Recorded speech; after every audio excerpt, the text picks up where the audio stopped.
মাম্মা আজকে তুমি কি হচ্ছে বলতো? চাচি ঘি ঘি বানাবো রে। ইয়াম ইয়াম থেকে এটা থেকে চাচি হবে। ঘিটা বেরোবে, ঘিয়ে শেষে চাচি হবে। পুরো খালি খাবার মতলো। আমার চাচি আমার উদ্দেশ্য। কেন ঘিটা পছন্দ করিস না?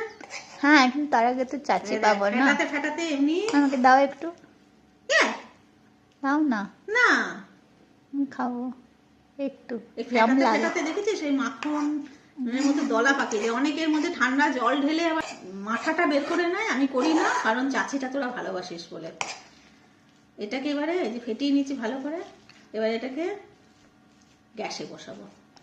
হোয়াইট বাটার, ইয়াম, কি ভালো লাগছে। ভালো লাগছে খেতে? ইয়াম লাগছে, ইয়াম। আর এই কড়াইটা, পাতলা কড়াইটা, এটা ঘি বানানোরই কড়াই। মানে এটা আমার শাশুড়ি মায়ের কড়াই, বহু পুরোনো কড়াই। এটার সঙ্গে একটা মায়া জড়িয়ে আছে, এটা আমি ছাড়তে পারি না কিছুতে। কতবার ভেবেছি এটাকে রিপ্লেস করবো, কিন্তু এটাকে আমি ছাড়তে পারি না। তুলে দিই উপরের তাকে, আবার টেনে নামিয়ে নিয়ে আবার ব্যবহার করি। এটা কিছু একটা ব্যাপার আছে এটার সাথে। আমার স্পিরিট আছে এটাতে। হ্যাঁ, সে হতে পারে। আর আম্মাও এটার মধ্যেই ঘিটা বানাতো, বুঝলি তো? How cool is that? হ্যাঁ, ওই জন্যই ব্যাপারটা এইরকম হয়েছে।